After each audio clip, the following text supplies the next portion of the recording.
Hello, hello everyone, তোমরা সবাই কেমন আছো? আশা করি সবাই খুব ভালো আছো। আমি কিন্তু আজকে অনেক দিন পর একটা ব্লগের সাথে তোমাদের সামনে চলে আসলাম। তো আজকের ব্লগটা কিন্তু আমি কুলের আচার বানাবো, সেটাই তোমাদের সাথে শেয়ার করব।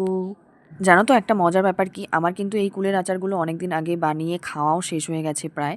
তো আজকে গ্যালারি ঘাঁটতে গিয়ে দেখলাম এই ভিডিওগুলো পড়েই আছে, তো ভাবলাম যে একটু এডিট করে তোমাদের সাথে শেয়ার করি।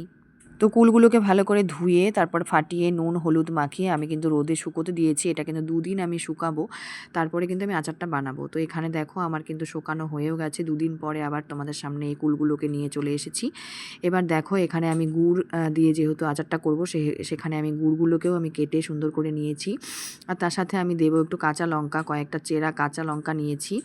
আর এখানে তার সাথে তো লাগছেই ভাজা মশলা। তো এখানে দেখো আমি ধনে মৌরি, তারপর সামান্য একটু জিরে আর শুকনো লঙ্কা সবগুলো আমি শুকনো খোলায় ভালো করে ভেজে এই তো এখন শিলনোড়াতে বাটবো, মানে ওই গুঁড়ো করে নেব। তো গুঁড়ো করে নেওয়ার পরে এই যে আমি কিন্তু আধা আধা গুঁড়ো করেছি, একদম মিহি করে গুঁড়ো করার কোনো দরকারও নেই।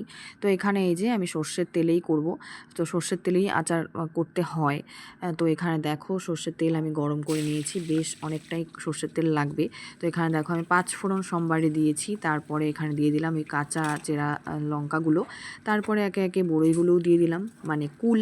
তো সব কিছু দিয়ে এবার ভালো করে নাড়াঘাটা করার পরে আমি এখানে দিয়ে দিলাম এই গুড়গুলো, কারণ গুড়গুলো দেওয়ার পরেই এটার থেকে জল ছাড়বে, আর জল ছাড়ার পরেই আচারটা সুন্দর হবে, তাই তো।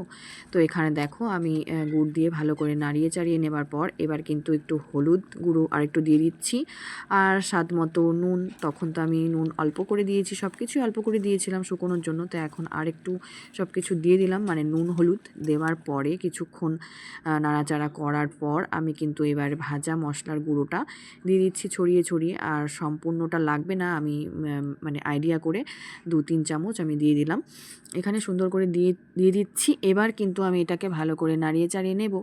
আর কুলের আচার করা একদমই সহজ, তাই না? যে কোনো আচার করাই সহজ। তো এখানে দেখো আমার কিন্তু রেডি হয়ে গেল। আর কুলের আচারটা আমি দেখে এখন আমার জিভে দিয়ে সত্যি জল পড়ছে এডিট করার সময়। তো এখানে দেখো আমি এখন এটাকে রেখে দিয়েছিলাম কিছুক্ষণ একটা পাত্রে নামিয়ে, ঠান্ডা করার পর আমি কিন্তু এখন কৌটায় ভরে নেব। এই যে কৌটায় আমি এক এক করে ভরে নিচ্ছি, আর 2টো কৌটায় আমি ভরে নেব, একটা কৌটাতে হবে না জন্য 2টো কৌটায় আমি ভরে নিয়েছি। রেডি হয়ে গেল আমার আচার, কুলের আচার। তো তোমাদের কেমন লাগলো রেসিপিটা অবশ্যই কমেন্টে জানিও। আর আমার তো সত্যি খুবই মানে টেস্টি হয়েছিল, আর আমি এখানে টেস্ট করছিলাম, তোমাদের সাথে শেয়ার করলাম সেটাও।